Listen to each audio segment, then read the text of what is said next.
السلام علیکم ورحمۃ اللہ وبرکاتہ۔ امید ہے آپ سبھی حضرات خیریت و عافیت سے ہوں گے۔ ٹھیک ہے، آج کا سبق ہم شروع کرتے ہیں۔ رحمۃ اللہ الواسعہ شرح حجۃ اللہ البالغہ جلد نمبر 100 کے صفحہ نمبر 663 پر ہیں۔ موت کو بکثرت یاد کرنے کا فائدہ۔ حدیث میں ہے کہ لذتوں کو توڑنے والی موت کو بکثرت یاد کیا کرو۔ تشریح: حجاب نفس کو توڑنے میں اور طبیعت کو دنیاوی لذتوں میں گھسنے سے روکنے میں موت کو یاد کرنے سے زیادہ مفید کوئی چیز نہیں، کیونکہ موت کو یاد کرنے سے دنیا کی ناپائیداری، دنیا سے جدائی اور بارگاہ خداوندی میں حاضری کا نقشہ آنکھوں کے سامنے پھر جاتا ہے، اور یہ نقشہ عجیب تاثیر رکھتا ہے۔ پہلے بھی ہم نے اس سلسلے میں کچھ لکھا ہے، اس کو دیکھ لیں۔ غالباً یہ حجاب نفس کے دور کرنے کے طریقے کی طرف اشارہ ہے جو مبحث چہارم باب ہفتم میں آ چکا ہے۔ کلمے پر مرنے کی فضیلت اور اس کی وجہ۔ حدیث میں ہے کہ جس شخص کا آخری کلام لا الہ الا اللہ ہو وہ جنت میں جائے گا۔ اللہ ہمارا بھی آخری کلمہ یعنی ہماری زبان پر مرتے وقت لا الہ الا اللہ جاری ہو جائے۔ تشریح: کلمہ طیبہ پر جو جان افری کے سپرد کرتا ہے اس کے جنت میں جانے کی دو وجوہات ہیں۔ پہلی وجہ ایسی حالت میں کہ اس کی جان پر آ بنی ہے، اس نے ذکر الہی کو تھام رکھا ہے، اس امر کی دلیل ہے کہ اس کا ایمان صحیح ہے اور ایمان کی خوشی اس کے دل میں داخل ہو چکی ہے اور مومن بہرحال جنت میں جائے گا۔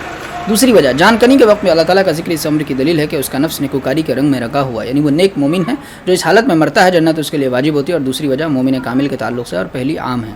جا بلب کے پاس کلمہ پڑھنے اور اس کو یاسین شریف سنانے کی حکمت۔ حدیث میں ہے کہ مرنے والوں کو کلمہ شریف لا الہ الا اللہ کی تلقین کرو۔ تلقین کا مطلب یہ ہے کہ اس کے پاس لا الہ الا اللہ پڑھا جائے تاکہ اس کا ذہن اللہ کی توحید کی طرف منتقل ہو جائے اور زبان ساتھ دے سکے تو زبان سے بھی کلمہ پڑھ کر اپنا ایمان تازہ کر لے اور اسی حالت میں دنیا سے رخصت ہو۔ اگر کلمہ چلا کر نہ پڑھا جائے، نہ مریض سے کلمہ پڑھنے کے لیے کہا جائے، بس ایک آدمی اس کے پاس اتنے جہر سے پڑھے کہ مریض سن لے۔ حدیث میں ہے کہ تم اپنے مرنے والوں پر سورہ یاسین پڑھو، یعنی ان کو سناؤ۔ یہ سورت توحید، رسالت اور آخرت کے اہم مضامین پر مشتمل ہے۔ بس موت کے وقت یہ سورت سن کر مریض کا اعتقاد پختہ ہوگا اور دل دنیا سے ٹوٹے گا اور آخرت سے جڑے گا۔ شاہ صاحب رحمۃ اللہ علیہ فرماتے ہیں کہ شاہ صاحب فرماتے ہیں لب جاں کے ساتھ آخری درجے کا حسن سلوک یہ ہے کہ اس سے کلمہ کہلوا جائے، اس کو یاسین شریف سنائی جائے اور دونوں ہاتھوں سے اس کی آخرت سنورے گی۔ اور کلمے کی تخصیص اس لیے کہ وہ افضل الذکر ہے، توحید اور شرک کی نفی کے مضمون پر مشتمل ہے اور اذکار میں سب سے عالی شان ذکر ہے، اور نہ در حقیقت مطلوب یا یاد الہی پر جان سپرد کرنا ہے۔ پس جو اللہ اللہ کرتا رہا اور جان اکھڑ گئی تو وہ بھی جنت کا حقدار ہے۔ اور یاسین شریف کی تخصیص کی وجہ یہ ہے کہ وہ قرآن کا دل ہے، جیسا کہ حدیث میں آیا ہے۔ یہ حدیث آگے بقیہ ابواب الاحسان میں آئے گی۔ دوسری وجہ یہ ہے کہ قرآن نصیحت پذیری کے لیے اور یاسین شریف کے ایک درمیانی اور کافی مقدار ہے جس سے یہ مقصد حاصل ہو جاتا ہے۔ قل هو اللہ احد سنائی جائے تو وہ بہت چھوٹی صورت ہے، اور سورہ بقرہ سنائی جائے تو وہ بہت بڑی صورت ہے، اس لیے درمیانی صورت کا انتخاب کیا گیا تاکہ مریض جلدی سن کر فارغ ہو جائے اور مقصد یعنی نصیحت پذیری بھی حاصل ہو جائے۔ فائدہ: اور لوگوں میں جو مشہور ہے کہ قریب المرگ کے پاس یاسین شریف پڑھنے سے موت آسان ہوتی ہے، چنانچہ جب مریض بالکل غافل اور بے خبر ہوتا ہے تب کوئی آدمی یاسین شریف پڑھنا شروع کرتا ہے۔ یہ بات بے اصل ہے۔ شاہ صاحب کی بیان کردہ حکمت سے معلوم ہے کہ اس کا اصل مقصد نصیحت پذیری ہے۔ پس جب مریض کو کچھ ہوش ہو اس وقت میں ایک آدمی مریض کے پاس بیٹھ کر آہستہ قرات سے اس کو یہ صورت سنائے اور مریض غور سے سنے۔ موت پر ترجیح کی حکمت۔ حدیث میں ہے کہ جس مسلمان پر جانی یا مالی کوئی مصیبت آئے اور وہ اس وقت میں وہ بات کہے جس کو کہنے کا اللہ تعالیٰ نے حکم دیا ہے، یعنی انا للہ و انا الیہ راجعون، اللہم اجرنی فی مصیبتی واخلف لی خیرا منہا۔ بے شک ہم اللہ تعالیٰ کے ملک ہیں اور ہم انہی کی طرف لوٹنے والے ہیں۔ اے اللہ مجھے میری مصیبت میں ثواب عطا فرما، میری جو چیز فوت ہو گئی اس کے بدلے میں اس سے بہتر چیز عنایت فرما۔ تو اللہ تعالیٰ اس چیز کے بدلے میں اس سے بہتر چیز اس کو عطا فرماتے ہیں، یعنی اللہ نے ایسے موقع پر جو کہنے کا حکم دیا ہے وہ کہہ کر آگے دو جملوں کا اضافہ کرے۔ تشریح: یہ دعا 4 مضامین پر مشتمل ہے۔ ہم اور ہماری تمام چیزیں اللہ کی ملکیت ہیں اور مالک کو اپنی ملکیت میں ہر وقت تصرف کرنے کا حق ہے۔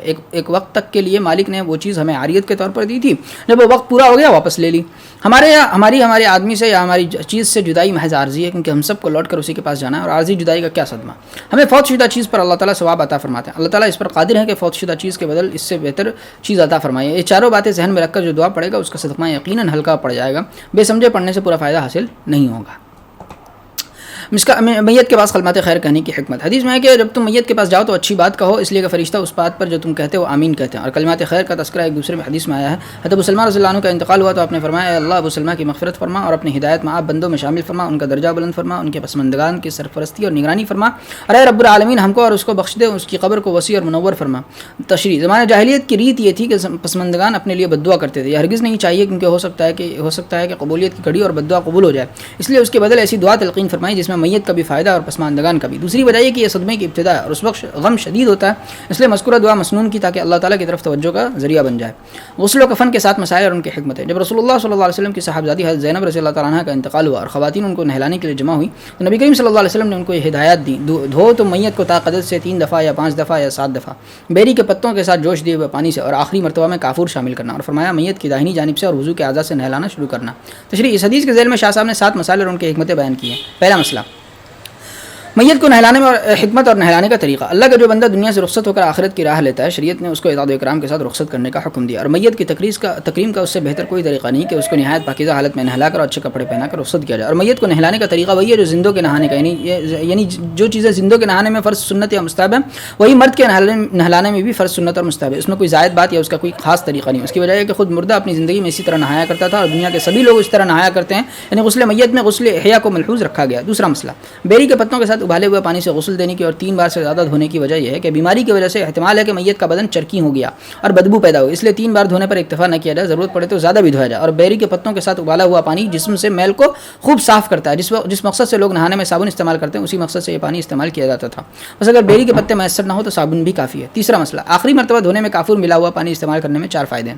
پہلا فائدہ، اس سے جسم جلدی خراب نہیں ہوتا. کافور میں یہ خاصیت ہے کہ جس چیز میں وہ استعمال کیا جاتا ہے اس میں جلدی تبدیلی نہیں آتی. دوسرا فائدہ، کافور لگانے سے موذی جانور، کپڑے، کیڑے وغیرہ پاس نہیں آتے، اس لیے لوگ کتابوں اور کپڑوں میں کافور کی گولیاں رکھتے ہیں. تیسرا فائدہ، کافور ایک سستی خوشبو ہے جس سے جسم معطر ہو جاتا ہے. چوتھا فائدہ، کافور تیز خوشبو ہے، بس اگر اچھی طرح نہلانے کے بعد جس میں کچھ بدبو رہ گئی ہو تو وہ کافور کی خوشبو میں دب جائے گی. چوتھا مسئلہ، جسم کی دائیں جانب سے غسل شروع کرنے کا حکم اس لیے کہ مرد کا غسل زندہ کے غسل کی طرح ہو جائے، یعنی زندہ کے نہانے میں مستحب یہ ہے کہ وہ دائیں جانب سے شروع کرے. بس یہی بات مردے کے غسل میں ملحوظ رکھی گئی ہے، نیز اس میں دائیں جانب کے اعضاء کا احترام بھی ہے. پانچواں مسئلہ، شہید کا حکم یہ ہے کہ اس کو نہ غسل دیا جائے نہ کفن پہنایا جائے، بلکہ جن کپڑوں میں وہ شہید ہوا ہے انہی کپڑوں میں خون کے ساتھ نماز جنازہ پڑھ کر دفن کیا جائے. البتہ شہید کے بدن پر جو چیزیں کفن کے قبیل سے نہ ہوں وہ نکال دی جائیں اور اس کے اوپر کی چادر بڑھا دی جائے. اس میں 3 حکمتیں. پہلی حکمت، اس طرح دفنانے سے اس مقدس عمل کی عظمت شان ظاہر ہوگی، یعنی یہ بات لوگوں کے ذہن میں بیٹھے گی کہ راہ خدا میں مارا جانا ایک ایسا پیارا عمل اور ایک ایسی عمدہ حالت ہے کہ عام اموات کی طرح اس کی زندگی کی حالت میں تبدیلی نہیں کی گئی، بلکہ اس حالت کو گلے سے لگائے رکھا گیا. دوسری حکمت، اس طرح دفنانے سے عمل شہادت کے بقا کا نقشہ لوگوں کی نگاہوں کے سامنے رہے گا. وہ سرسری ہی صحیح، یعنی شہید چونکہ لفافے میں لپٹا ہوا ہوگا اس لیے اس کی اصلی حالت تو لوگوں کو نظر نہیں آئے گی، مگر چونکہ لوگ جانتے ہیں کہ یہ شہید ہے اس لیے اس شہادت کا نقشہ کچھ نہ کچھ ان کی نگاہوں میں رہے گا. تیسری حکمت، اس طرح دفن کرنے سے خود شہید کو بھی اس مقدس عمل کی یاد تازہ رہے گی، کیونکہ عام روحوں میں بھی جسم سے جدا ہونے کے بعد گناہ احساس باقی رہتا ہے. مردے اپنی حالت کو پہنچتے ہیں اور شہداء تو زندہ ہیں اور ان امور کا جو ان سے متعلق ہے پورا ادراک رکھتے ہیں، اس لیے جب ان کی شہادت کا اثر باقی رہے گا تو وہ ان کو اس مقدس عمل کی یاد دلاتا رہے گا اور قیامت کے میدان میں اس کی مظلومیت بھی ظاہر ہوگی. ایک حدیث میں قیامت کے دن شہداء کے زخموں سے خون بہتا ہوگا، رنگ خون کا ہوگا مگر خوشبو مشک سی ہوگی.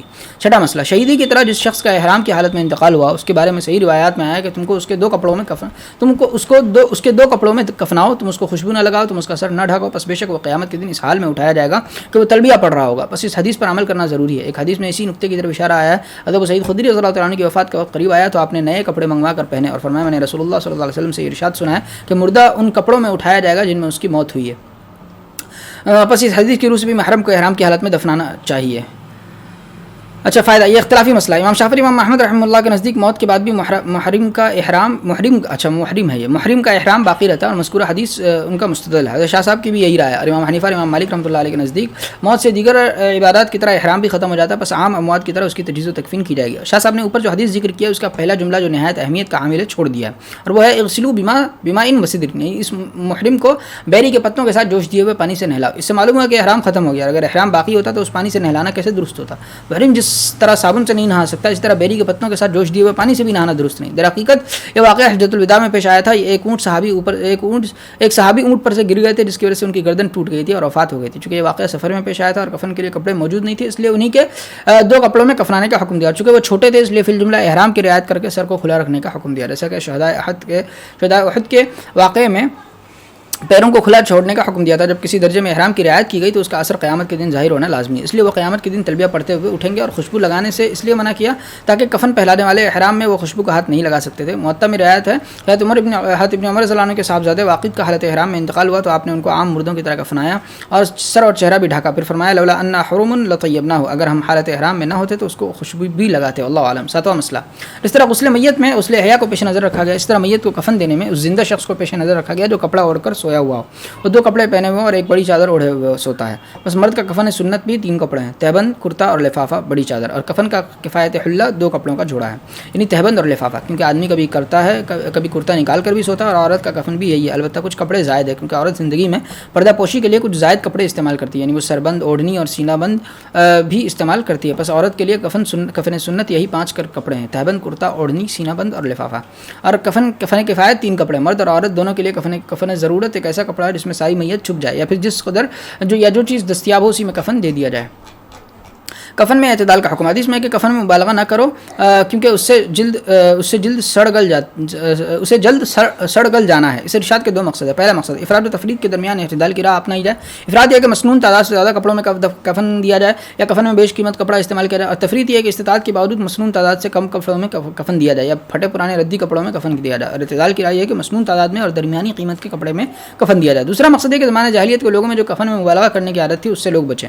تدفین میں جلدی کرنے کی حکمت، حدیث میں ہے کہ جنازے کو جلدی لے چلو کیونکہ جنازہ اگر نیک آدمی کا ہے تو تم جلدی اس کو خیر سے ہم آغوش کرو گے، اور اگر وہ اس کے سوا ہے تو تم جلدی ایک بدی کو اپنے کندھوں سے اتارو گے۔ تشریح، تدفین میں جلدی کرنے کے دو سبب ہیں۔ پہلا سبب، تدفین میں دیر کی جائے گی تو اندیشہ ہے کہ میت کا جسم بگڑنے لگے۔ دوسرا سبب، تدفین میں دیر کی جائے گی تو اعزاء کی بے چینی میں اضافہ ہوگا کیونکہ جب وہ میت کو دیکھیں گے تو ان کا صدمہ بڑھے گا اور میت نظروں سے اوجھل ہو جائے گی تو ان کی توجہ بڑھ جائے گی اور غم ہلکا پڑے گا۔ حضرت صلی اللہ علیہ وسلم نے ایک مختصر جامع ارشاد میں دونوں سببوں کی طرف اشارہ فرمایا کہ مسلمان کی لاش کے لیے مناسب نہیں کہ اس کے اہل و عیال کے درمیان روکے رکھا جائے۔ جیفا کے معنی ہے مردہ بدبودار جثہ۔ اس لفظ میں پہلے سبب کی طرف اشارہ ہے کہ تدفین میں دیر کی جائے گی تو میت جیفا بن جائے گی، اور اہل و عیال کے درمیان میں دوسرے سبب کی طرف اشارہ ہے۔ جنازہ واقعی گفتگو کرتا ہے۔ حدیث رسول اللہ صلی اللہ علیہ وسلم نے فرمایا کہ جب جنازہ تیار کیا رہتا ہے وہ تو لوگ اپنی گردنوں پر اٹھا کر لے چلتے ہیں، تو اگر جنازہ نیک ہوتا ہے تو کہتا ہے مجھے جلدی لے چلو، اور غیر صالح ہوتا ہے تو اپنے لوگوں سے کہتا ہے تمہارا ناس ہو، تم اس کو کہاں لے چلے۔ جنازے کی آواز ہر چیز سنتی ہے انسان کے علاوہ، انسان اگر سن لے تو بے ہوش ہو جائے۔ اس حدیث میں میت کی جس گفتگو کا ذکر ہے وہ حقیقت ہے، مجاز نہیں۔ کچھ ارواح، یہ حیوانات کی ارواح سے اعتراض ہے، جسم سے جدا ہونے کے بعد بھی ان معاملات کو محسوس کرتی ہیں جو ان کے اجسام کے ساتھ کیا جاتا ہے، مگر وہ روحانی گفتگو ہوتی ہے، معروف کانوں سے نہیں سنی جا سکتی، صرف وجدانی علوم ہی سے اس کو سمجھا جا سکتا ہے۔ اور دلیل حدیث کا یہ جملہ ہے کہ انسان کے علاوہ دیگر مخلوقات وہ گفتگو سنتی ہیں۔ معلوم ہے کہ حدیث میں بیان واقعہ ہے، تمثیل اور پیرائے بیان نہیں ہے۔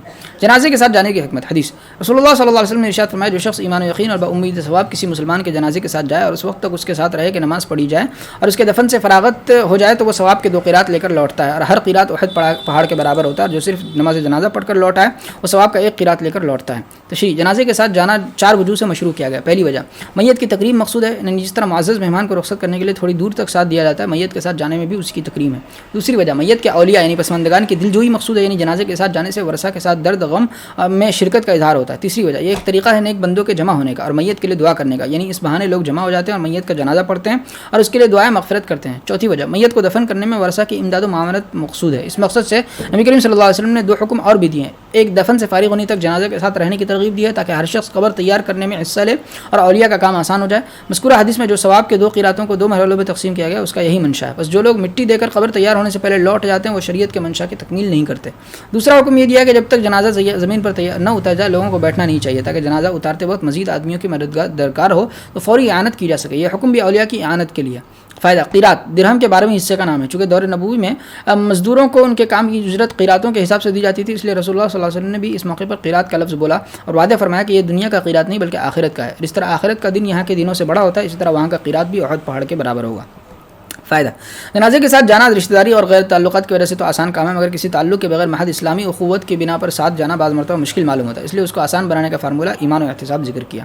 جنازہ دیکھ کر پہلے کھڑے ہونے کی پھر کھڑے نہ ہونے کی حکمت، حدیث جابر رضی اللہ عنہ بیان کرتے ہیں کہ ایک جنازہ گزرا، رسول اللہ صلی اللہ علیہ وسلم اس کو دیکھ کر کھڑے ہوئے، صحابہ بھی کھڑے ہو گئے، پھر عرض کیا یا رسول اللہ یہ ایک یہودی عورت کا جنازہ ہے، یعنی مسلمان کا جنازہ نہیں ہے کہ اس کی تکریم کے لیے کھڑا ہو جائے۔ آپ نے فرمایا موت ایک گھبراہٹ ہے، بس جب تم جنازہ دیکھو تو کھڑے ہو جاؤ۔ حدیث ابو سعید خدری رضی اللہ عنہ سے مروی ہے کہ اذا رأیتم الجنازۃ فقوموا فمن تبعها فلا يقعد حتى تطوع، جب تم جنازہ دیکھو تو کھڑے ہو جاؤ، پھر جو جنازہ کے ساتھ جائے وہ اس وقت تک نہ بیٹھے جب تک کہ جنازہ رکھ نہ دیا جائے، حتی توضع ہونا چاہیے۔ ٹھیک ہے، حضرت علی رضی اللہ عنہ فرماتے ہیں کہ ہم نے رسول اللہ صلی اللہ علیہ وسلم کو دیکھا کہ کھڑے ہوئے تو ہم بھی کھڑے ہو گئے اور بیٹھے تو ہم بھی بیٹھے۔ موطا ابو داؤد کی روایت میں ہے کہ آپ جنازے میں کھڑے ہوئے پھر بعد میں بیٹھے۔ مسند احمد کی روایت میں کہ رسول اللہ صلی اللہ علیہ وسلم نے ہمیں جنازے میں کھڑے ہونے کا حکم دیا، پھر آپ اس کے بعد بیٹھے اور ہمیں بھی بیٹھنے کا حکم دیا۔ جنازہ دیکھ کر کھڑے ہونے کا حکم پہلے تھا، بعد میں یہ حکم منسوخ ہو گیا۔ نص کی دلیل حضرت علی رضی اللہ عنہ کی مذکورہ روایت ہے۔ شاہ صاحب دونوں کی حکمتیں بیان کرتے ہیں کہ پہلے جب یہ حکم تھا تو اس کی کیا حکمت تھی، پھر کس حکمت سے یہ حکم ختم کر دیا گیا۔ فرماتے ہیں کہ جب جنازہ دیکھ کر کھڑا ہونا مشروع تھا تو اس کی وجہ یہ تھی کہ موت کو یاد کرنا جو زندگی کا مزہ مٹانے والی ہے اور بھائیوں کی موت سے عبرت پکڑنا امر مطلوب ہے، مگر چونکہ یہ امر مخفی تھا، یعنی کس نے عبرت پکڑی اور کس نے نہیں پکڑی اس کا پتہ چلانا مشکل تھا، اس لیے نبی کریم صلی اللہ علیہ وسلم نے جنازے کے لیے کھڑا ہونا متعین کیا تاکہ موت سے لوگوں کی عبرت پذیری کا اندازہ ہو جائے، مگر یہ پہلے بھی یہ حکم واجب نہیں تھا، اب یہ معمول بھی سنت ہے بلکہ منسوخ ہے۔ پھر جب یہ حکم منسوخ کر دیا گیا تو نسخ کی وجہ ہے کہ زمانے جاہلیت میں قیام تعظیمی کا رواج تھا، شریعت میں ایسا قیام ممنوع ہے۔ ابو داؤد کی روایت ہے لا تقوموا کما یقوم الاعاجم يعظم بعضها بعضا، یعنی تم کھڑے نہ ہوا کرو جس طرح عجمی لوگ کھڑے ہوتے ہیں اور وہ اس طرح ایک دوسرے کی تعظیم کرتے ہیں، اور جنازہ دیکھ کر کھڑا ہونا عبرت پذیری کے لیے، تعظیم کے لیے نہیں، مگر حضرت صلی اللہ علیہ وسلم کو اندیشہ لاحق ہوا کہ کہیں لوگ جنازے کے لیے کھڑے ہونے کو غیر محل میں استعمال نہ کرنے لگے، یعنی ممکن ہے وہ یہ خیال کرنے لگے کہ جب مردے کے لیے کھڑے ہونے کا حکم ہے تو زندے تو اس کے بدرجہ والا مستحق ہیں، اور اس طرح ایک ناجائز چیز کا رواج چل پڑے، اس لیے فساد کا دروازہ بند کرنے کے لیے جنازے کے لیے قیام ختم کر دیا گیا۔ واللہ اعلم۔ نماز جنازے کا طریقہ اور دعائیں۔ نماز جنازہ میت کے لیے اجتماعی دعا کرنے کے لیے مشروع کی گئی ہے، کیونکہ مومنین کا ایک گروہ کا اکٹھا ہو کر میت کے لیے دعائیں مغفرت کرنا عجیب تاثیر رکھتا ہے، میت پر رحمت الہی کے نزول میں دیر نہیں لگتی، یعنی انفرادی دعا کی بنسبت اجتماعی دعا میں قبولیت کی شان زیادہ ہے۔ اور نماز جنازہ کا طریقہ یہ ہے کہ امام اس طرح کھڑا ہو کہ میت اس کے اور قبلے کے درمیان ہو اور لوگ امام کے پیچھے صفے بنائیں، پھر امام 4 تکبیریں کہیں، پہلی تکبیر کے بعد حمد و ثنا کریں، امام حنیفہ اور امام مالک رحمہ اللہ کے نزدیک یا سورہ فاتحہ پڑھیں، امام شافعی اور امام محمد رحمہ اللہ کے نزدیک، اور دوسری تکبیر کے بعد درود شریف پڑھیں۔ یہ دونوں چیزیں دعا کی تمہید ہے، اور تیسری تکبیر کے بعد میت کے لیے دعا کریں اور مقتدی بھی یہی عمل کریں، پھر چوتھی تکبیر کہہ کر سلام پھیر دیں، اور چونکہ نماز جنازہ خود دعا ہے اس لیے سلام کے بعد دعا نہ کریں۔ روایات میں اگرچہ اختلاف ہے کہ نماز جنازہ میں 4 تکبیریں کہی جائیں یا 5، مگر حضرت عمر رضی اللہ عنہ کے زمانے میں 4 تکبیروں پر اتفاق ہو گیا، جمہور صحابہ و تابعین اور ائمہ اربعہ اس پر متفق ہیں، اور اس امر میں بھی اختلاف ہوا ہے کہ نماز جنازہ میں قرات ہے یا نہیں۔ 2 اماموں کے نزدیک سورہ فاتحہ پڑھنا سنت ہے، 2 اماموں کے نزدیک سنت نہیں ہے، البتہ ان کے نزدیک ثنا کی نیت سے فاتحہ پڑھنا جائز ہے۔ شاہ صاحب فرماتے ہیں کہ مسنون طریقہ فاتحہ پڑھنا ہے، کیونکہ فاتحہ بہترین اور جامع دعا ہے، اللہ تعالیٰ نے قرآن کریم میں اپنے بندوں کو یہ دعا سکھلائی، اور تیسری تکبیر کے بعد رسول اللہ صلی اللہ علیہ وسلم جو دعائیں پڑھتے تھے ان میں سے 3 دعائیں درج ذیل ہیں، ان میں سے جون سی دعا پڑھے ایک سے زائد دعاؤں کو جمع بھی کر سکتا ہے۔ پہلی دعا ابو ہریرہ رضی اللہ عنہ سے مروی ہے کہ رسول اللہ صلی اللہ علیہ وسلم جب کوئی جنازہ پڑھتے تو اس میں یوں دعا کرتے اللہم اغفر لحینا ومیتنا وشاہدنا وغائبنا وصغیرنا وکبیرنا اللہم وذکرنا وانثانا اللهم من احييته منا فاحيي على الاسلام ومن توفيته منا فتوفه على الايمان اللهم لا تحرمنا اجره ولا تفتنا بعده۔ اے اللہ ہمارے زندوں اور مردوں کے حاضرین اور غائبین کی، چھوٹوں اور بڑوں کی، مردوں اور عورتوں کی مغفرت فرما۔ اے اللہ جس کو آپ ہمیں سے زندہ رکھیں اس کو اسلام پر قائم رکھتے ہوئے زندہ رکھیں، اور جس کو آپ اس عالم سے اٹھا لیں اس کو ایمان کی حالت میں اٹھائیں۔ اے اللہ اس میت کے اجر سے ہمیں محروم نہ کر، یعنی اس کی وفات کے حادثے جو ہمیں غم پہنچا اس پر جو ہم نے صبر کیا اس کے ثواب سے ہمیں محروم نہ فرما، اس کے بعد ہمیں کسی فتنے میں مبتلا نہ فرما، یعنی گمراہی سے بچا۔ دوسری دعا واثلہ رضی اللہ عنہ نے ایک نماز جنازہ میں رسول اللہ صلی اللہ علیہ وسلم کو یہ دعا پڑھتے سنا اللهم ان فلان ابن فلان في ذمتك وحبل جوارك فقيه من فتنة العذاب وعذاب النار وانت اهل الوفاء والحق اللهم اغفر له وارحمه انك انت الغفور الرحيم۔ اے اللہ بے شک فلاں بن فلاں آپ کی ذمہ داری میں اور آپ کی پناہ کی رسی یعنی امان میں ہے، بس آپ اس کو قبر کے عذاب اور دوزخ کے عذاب سے بچائیں، آپ وعدہ وفا کرنے والے اور برحق وعدے والے ہیں۔ اے اللہ آپ اس کی مغفرت فرمائیں اور اس پر مہربانی فرمائیں، بے شک آپ ہی بڑے بخشنے والے نہایت رحم کرنے والے ہیں۔ فلاں ابن فلاں کی جگہ میں میت کا اور اس کے باپ کا نام لے۔ تیسری دعا عوف بن مالک رضی اللہ عنہ نے ایک نماز جنازہ میں رسول اللہ صلی اللہ علیہ وسلم کو یہ دعا پڑھتے ہوئے سنا اللهم اغفر له وارحمه وعافه واعف عنه واكرم نزله ووسع مدخله واغسله بالماء والثلج والبرد ونقه من الخطايا كما نقيت الثوب الابيض من الدنس وابدله دارا خيرا من داره واهلا خيرا من اهله وزوجا خيرا من زوجه وادخله الجنه واعذه من عذاب القبر ومن عذاب النار۔ اور ایک روایت میں اعذه کی جگہ ہے وقيه فتنة القبر وعذاب وقيه فتنة القبر وعذاب النار۔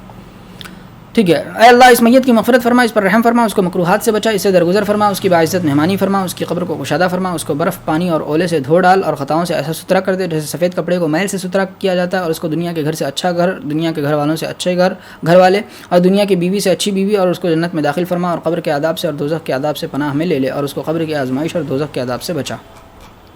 بزرگ شخص یا بڑی جماعت کا جنازہ پڑھنا باعث بخشش ہے۔ ایک حبشن مسجد نبوی میں جھاڑو دیا کرتے تھے، اس کا انتقال ہو گیا، لوگوں نے جنازہ پڑھ کر دفن کر دیا، حضرت صلی اللہ علیہ وسلم کو اس کی اطلاع نہ کی۔ جب آپ کو پتہ چلا تو آپ اس کی قبر پر تشریف لے گئے اور نماز پڑھی اور فرمایا یہ قبریں مردوں پر تاریکی سے پر ہوتی ہیں، میرے ان پر نماز پڑھنے کی وجہ سے اللہ تعالیٰ ان قبروں کو مردوں پر روشن کر دیتے ہیں۔ حضرت ابن عباس رضی اللہ عنہ رسول اللہ صلی اللہ علیہ وسلم کا یہ ارشاد نقل کرتے ہیں جس مسلمان کا بھی انتقال اور اس کے جنازے کی نماز 40 ایسے آدمی پڑھے جن کی زندگی شرک کی گندگی سے پاک ہو تو اللہ تعالیٰ ان کی سفارش اس میت کے حق میں قبول فرماتے ہیں۔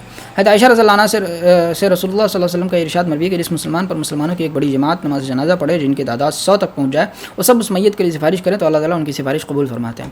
حضرت مالک بن حبیرہ رضی اللہ عنہ رسول اللہ صلی اللہ علیہ وسلم کا ارشاد نقل کرتے ہیں جس مسلمان کا انتقال ہو جائے اور مسلمانوں کی 3 صفیں اس کی نماز جنازہ پڑھیں تو وہ جنت کو اس کے لیے واجب کر دیتا ہے۔ مراد مسجد نبوی سے باہر جو جنازہ پڑھنے کی جگہ بنائی گئی تھی اس کی 3 صفیں ہیں جن میں تقریباً 100 آدمی سماتے تھے۔ حضرت مالک رضی اللہ عنہ جو تھوڑے لوگوں کی بھی 3 صفیں بناتے تھے تو وہ ایک صحابی کی تعویل بعید ہے، پس وہ مقبول ہے۔ تشریح دعا انہی لوگوں کی مؤثر ہوتی ہے جن کو اللہ تعالیٰ کے نزدیک قدر و منزلت ہے۔ ایسے لوگوں کی دعا حجابات کو چیر کر نزول رحمت کو تیار کرتی ہے۔ جیسے بارش طلب کرنے میں یعنی جب قحط سالی ہوتی تھی تو لوگ نبی کریم صلی اللہ علیہ وسلم سے بارش کی دعا کرایا کرتے تھے، حالانکہ لوگ خود بھی دعا کر سکتے تھے، اللہ پاک تو سب کی سنتے ہیں، مگر صحابہ جانتے تھے کہ آپ صلی اللہ علیہ وسلم کی دعا کی بات کچھ اور ہے۔ نیز بارش طلب کرنے کے لیے لوگ اکٹھے ہو کر دعا کرتے ہیں، حالانکہ وہ اپنی جگہ بھی دعا کر سکتے ہیں، مگر اکٹھا ہو کر اس لیے کرتے ہیں کہ اجتماعی دعا کی شان ہی کچھ اور ہے۔ بس ضروری ہوا کہ 2 امروں میں سے کسی ایک کی ترغیب دی جائے، یا تو کوئی ایسی شخصیت جنازہ پڑھا جو اپنی ذات میں انجمن ہو۔ رسول اللہ صلی صلی اللہ علیہ وسلم کی ہستی ایک ایسی ہی ہستی تھی. پھر مسلمانوں کا ایک انبوہ نماز جنازہ پڑھے. پہلی روایت کا تعلق پہلی بات سے اور باقی روایت کا تعلق دوسری بات سے. فائدہ: اگر کوئی بزرگ شخصیت موجود ہو تو اس سے جنازہ پڑھوایا جائے، ورنہ مناسب طریقے پر نمازیوں کی کثرت کا اہتمام کیا جائے. اوپر جو حضرت ابن عباس رضی اللہ عنہ کی 40 آدمیوں کو جنازہ پڑھنے کی روایت آئی ہے وہ آپ نے اس موقع پر بیان کی ہے جب آپ کے صاحبزادے کا مقام قدید یا مقام عصفان میں انتقال ہو گیا تھا. آپ نے اپنے خادم قریب سے فرمایا ذرا دیکھو کتنے لوگ جمع ہوئے ہیں. قریب نے بتلایا کافی لوگ جمع ہوئے ہیں. آپ نے پوچھا 40 ہوں گے؟ قریب نے کہا ہاں. آپ نے فرمایا اب جنازہ باہر لے چلو. پھر مذکورہ حدیث سنائی. حضرت ابن عباس رضی اللہ عنہ نے نمازیوں کی کثرت کا اہتمام فرمایا. نیک لوگوں کی گواہی جنت یا جہنم کو واجب کرتی ہے. حدیث حضرت انس رضی اللہ عنہ بیان کرتے ہیں کہ لوگ ایک جنازہ لے کر گزرے، صحابہ نے اس کا ذکر کیا تو نبی کریم صلی اللہ علیہ وسلم نے فرمایا واجب ہوئی. پھر دوسرے موقع پر لوگ ایک جنازہ لے کر گزرے، صحابہ نے اس کی برائی کی اور آپ نے فرمایا واجب ہوئی. تو عمر رضی اللہ عنہ نے دریافت کیا کیا چیز واجب ہوئی؟ آپ نے فرمایا جس کی آپ لوگوں نے تعریف کی اس کے لیے جنت واجب ہوئی اور جس کی برائی کی اس کے لیے جہنم واجب ہوئی. تم زمین میں اللہ کے گواہ ہو. اس حدیث سے یہ بات ثابت ہے کہ اللہ تعالیٰ جب کسی بندے سے محبت فرماتے ہیں تو ملائے اعلیٰ اس سے محبت کرنے لگتے ہیں. پھر ملائے اعلیٰ سے ملائے سافل میں قبولیت اترتی ہے، پھر نیک لوگوں کی طرف آتی ہے. اس طرح جب اللہ تعالیٰ کسی بندے سے نفرت کرتے ہیں تو نفرت بھی اسی طرح اترتی ہے. بس جس مسلمان کے لیے صالحین کی ایک جماعت خیر کی گواہی دے، بشرطے کہ وہ گواہی دل کی گہرائی سے ہو، اوپری دل سے نہ ہو اور بغیر ریا کے ہو، نمائشی نہ ہو اور ریت رواج کے موافق نہ ہو. کیونکہ رواجی طور پر تو ہر مرنے والے کو پسماندگان کی دلداری کے لیے اچھائی کہا جاتا ہے، تو یہ شہادت اس میت کے ناجی ہونے کی نشانی ہے. نہیں قطعی بات تو نہیں، البتہ علامت ضرور ہے. اس طرح جب صالحین کسی میت کی برائی کریں تو وہ اس کے تباہ ہونے کی علامت ہے، اور اس کی وجہ یہ کہ صالحین کے دلوں میں یہ باتیں غیب سے ڈالی گئی ہے. حدیث کے آخری جملے میں اس کی وضاحت ہے. فرمایا تم زمین میں اللہ کے گواہ ہو، یعنی اللہ کی طرف سے یہ باتیں مومنین صالحین کو الہام کی جاتی ہے اور اس کی زبانیں غیب کی ترجمانی کرتی ہیں، بس ان کا کہا اللہ کا کہا ہے. مردوں کو برا کہنا ممنوع کیوں ہے؟ حدیث میں ہے کہ مردوں کو گالی گلوچ مت کرو، اس لیے کہ وہ ان کاموں کے جزا تک پہنچ گئے جو انہوں نے آگے بھیجے ہیں. تشریح: مردوں کی برائی دو وجہ سے ممنوع ہے. پہلی وجہ، مردوں کو برا کہنے سے زندوں کو غصہ آتا ہے اور ان کو تکلیف پہنچتی ہے اور اس میں کچھ فائدہ بھی نہیں. یہ وجہ ایک واقعے میں خود نبی کریم صلی اللہ علیہ وسلم نے بیان فرمایا. کسی نے حضرت عباس رضی اللہ عنہ کے کسی جاہلی باپ کی برائی کی، جناب نے اس کو تماچا رسید کر دیا. بات بڑھ گئی تو صلی اللہ علیہ وسلم نے لوگوں سے خطاب فرمایا. اس میں ارشاد فرمایا لا تسبوا موتانا فتؤذوا احیانا، یعنی ہمارے مردوں کو برا مت کہو، اس سے ہمارے زندوں کو فتؤذوا احیانا، یعنی ہمارے مردوں کو برا مت کہو، اس سے ہماری زندگی کو تکلیف پہنچتی ہے اور ادائے مسلم حرام ہے. دوسری وجہ، بہت سوں کا حال بجوز اللہ تعالیٰ کے کوئی نہیں جانتا. بس اگر مردہ خوش اتوار اور خوش انجام ہے تو اس کی برائی کرنے والا خود بد انجام ہے، اور اگر وہ بدکار ہے تو اس نے اپنی برائی کا بدلہ پا لیا. اب اس کی برائی کرنے سے کیا حاصل؟ یہ بھی ممکن ہے کہ اللہ نے اس کو بخش دیا اور بس برائی کرنے والا برا بنے گا، اس لیے مردوں کو گالی دینے سے منع کر دیا. اور دوسری وجہ خود اسی حدیث میں جو ہے مصرح ہے. 3 مسائل میں ہر طرح عمل کی گنجائش ہے. پہلا مسئلہ، لوگ جنازے کے ساتھ آگے چلے یا پیچھے سے، دونوں صورت میں جائز ہے اور افضل میں اختلاف ہے. احناف کے نزدیک پیچھے چلنا افضل ہے اور شافعی کے نزدیک آگے.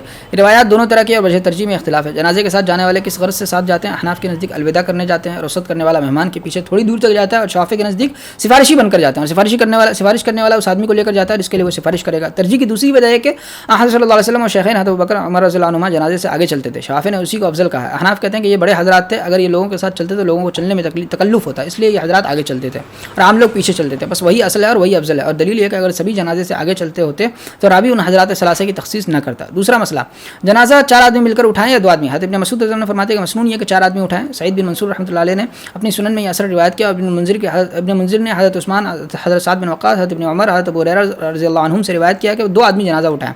احناف کے نزدیک پہلی صورت افضل ہے. امام شافعی اور امام احمد رحمہ اللہ کے نزدیک دوسری صورت. اور امام مالک رحمۃ اللہ علیہ فرماتے ہیں کہ لیس فی حمل المیت توقیت، یعنی جنازہ اٹھانے کی کوئی طریقہ متعین نہیں، جس طرح چاہیں اٹھائیں، مگر سہولت 4 کے اٹھانے میں. تیسرا مسئلہ، میت قبر میں قبلے کی جانب سے لی جائے یا پیروں کی جانب سے؟ ایک روایت میں غزوہ تبوک میں راستے میں ایک صحابی کا انتقال ہوا، ان کی قبر میں خود آن صلی اللہ علیہ وسلم اترے اور میت کو قبلے کی جانب سے لیا. احناف کے نزدیک یہ طریقہ افضل ہے. دوسری روایت میں خود آن صلی اللہ علیہ وسلم کو سراہنے کی طرف سے قبر میں لیا گیا ہے، یعنی قبر کی پائنتی کی جانب سے. امام شافعی رحمۃ اللہ علیہ کے نزدیک یہ طریقہ بہتر ہے. احناف کہتے ہیں کہ ایسا عذر کی وجہ سے کیا گیا تھا. عائشہ رضی اللہ عنہا کے کمرے میں قبلے کی جانب جنازہ رکھنے کی جگہ نہیں تھی، اس لیے ایسا کیا گیا تھا. شاہ صاحب فرماتے ہیں کہ تینوں مسائل میں مختار یہ ہے کہ ہر طرح عمل کی گنجائش ہے اور ہر طرف کوئی حدیث یا اثر ہے. بغلی قبر کیوں بہتر ہے؟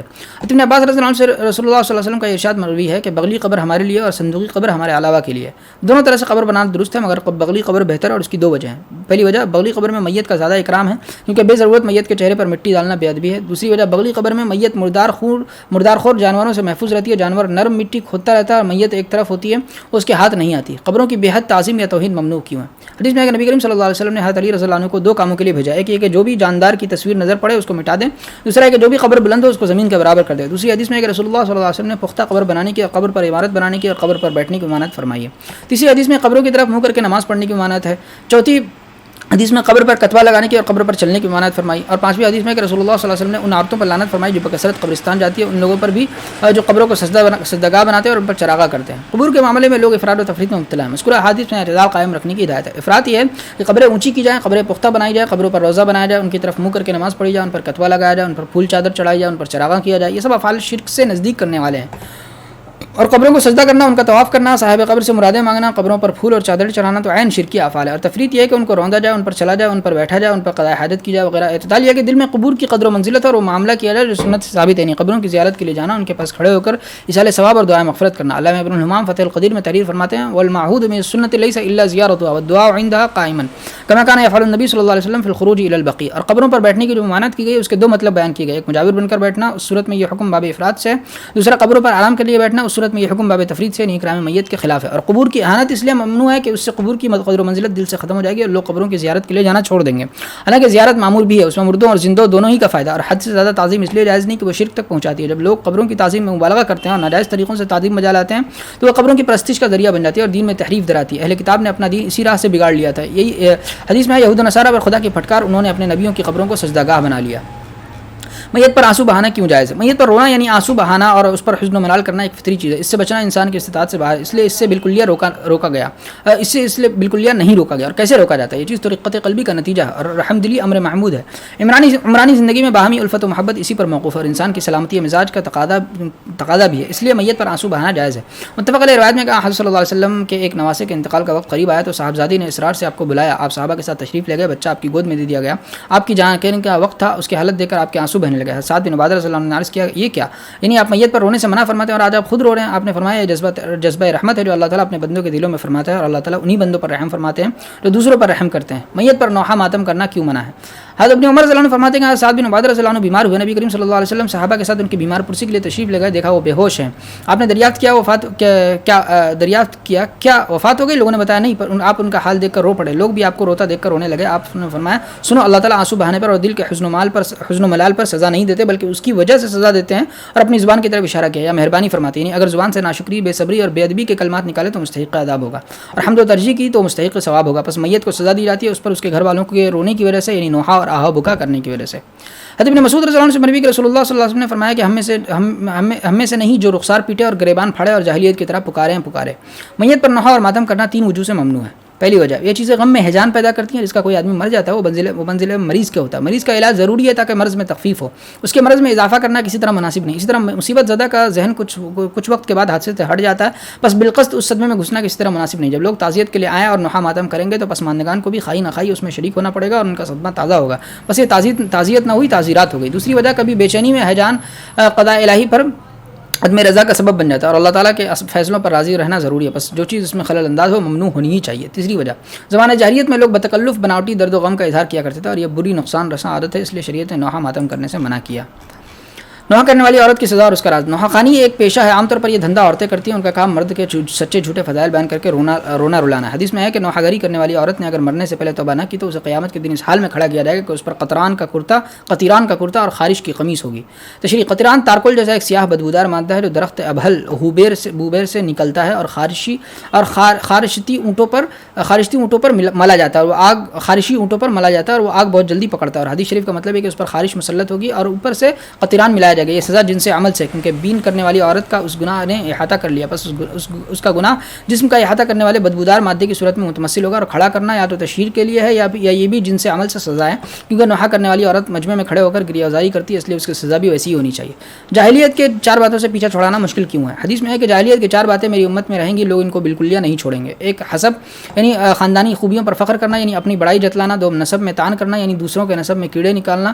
3 ستاروں سے بارش کی توقع رکھنا یعنی یہ امید باندھنا کہ فلاں ستارہ فلاں منزل میں آئے گا یا فلاں مہینہ شروع ہوگا تو بارش ہوگی. 4 نوحہ کرنا یعنی میت پر واویلا کرنا. تشریح, نبی کریم صلی اللہ علیہ وسلم نے فراست نبوت سے یہ بات سمجھ لی کہ لوگ مذکورہ باتوں سے کنارہ کش نہیں ہوں گے, کیونکہ وہ باتیں بشری طبیعت کے حد اعتدال سے نکل جانے کا لازمی نتیجہ ہے اور یہ ایسا ہی تقاضا جیسا شدت شہوت کا تقاضا, جس سے شہوت پرست جدا نہیں ہو سکتا. اس طرح بعض لوگ ڈینگ ہانکنے اور لافزنی کے خوگر ہوتے ہیں, جس سے پہلی 2 برائیاں جنم لیتی ہے. ڈینگیا اپنے خاندانی خوبیوں پر اتراتا ہے اور دوسروں کی خوبیاں اس کو ایک آنکھ نہیں بھاتی اور اس کے حسب و نسب میں کیڑے نکالتا ہے. اس طرح لوگوں میں مردوں کی الفت و محبت پائی جاتی ہے جو ان کی نوحہ گری پر ابھارتی ہے. اور رصد بندی یعنی سیاروں کا مشاہدہ کرنے کا سلسلہ بھی ہمیشہ سے جاری ہے اور ہمیشہ جاری رہے گا جو ستاروں سے بارش کی امید باندھنے تک مفضی ہوتا ہے. چنانچہ آج بھی دنیا کے سبھی لوگوں میں خواہ عرب ہو یا عجم یہ سلسلہ جاری ہے. فائدہ حدیث کا منشا یہ کہ ان چار برائیوں کا ازالہ چونکہ مشکل ہی سے ہوتا ہے اس لیے لوگ ان سے پوچھا چھڑانے کی ہر ممکن کوشش کریں گے. جیسے کپڑے پر کوئی ایسی چیز لگ جائے جس کا ازالہ دشوار ہو تو لوگ مختلف تدبیروں سے داغ چھڑانے کی کوشش کرتے ہیں. اور اس کا طریقہ یہ ہے کہ لوگ اپنی خاندانی خوبیوں پر شیخی نہ بگائیں بلکہ خدا کا شکر بجا لیں اور دوسروں کی خاندانی خوبیوں کے سلسلے میں لوگ عاری ظرفی اور سیر چشمی کا مظاہرہ کریں اور مردوں کی محبت میں اعتدال قائم رکھیں اور نمائشی طور پر ہاہو کرنے سے احتراز کریں اور فضل الہی سے بارش کی امید باندھیں. عورت کا جنازے کے ساتھ جانا ممنوع کیوں ہے؟ حضرت علی رضی اللہ عنہ بیان کرتے ہیں کہ نبی کریم صلی اللہ علیہ وسلم ایک جنازے میں تشریف لے جا رہے تھے. آپ نے چند عورتوں کو ایک جگہ بیٹھا ہوا دیکھا. پوچھا یہاں کیوں بیٹھی ہو؟ جواب دیا ہم جنازے کا انتظار کر رہی ہیں. پوچھا تم نے جنازے کو نہلایا؟ جواب دیا نہیں. پوچھا تم نے جنازے کو کندھا دو گی؟ جواب دیا نہیں. پوچھا تم جنازے کو قبر میں اتارو گی؟ جواب دیا نہیں. آپ نے فرمایا تو واپس جاؤ گناہوں کا بوجھ لے کر ثواب سے خالی ہاتھ. مذکورہ سوال جواب سے واضح ہوا کہ عورتوں کا جنازے میں کوئی کام نہیں بس ان کی شرکت بے معنی ہے. ان کی شرکت میں مفاسد کا اندیشہ ہے. وہ شور و شغب کریں گی, واویلا مچائیں گی, بے صبری دکھلائیں گے اور بے پردگی بھی ہوگی. اس لیے عورتوں کو جنازے کے ساتھ جانے سے روک دیا گیا. 3 بچے فوت ہونے کا ثواب اور اس کی وجہ. حدیث میں ہے کہ کسی مسلمان کے 3 بچے نہیں مرتے پھر وہ جنت میں داخل ہو جائے, یعنی ایسا نہیں ہو سکتا مگر قسم کھولنے کے طور پر.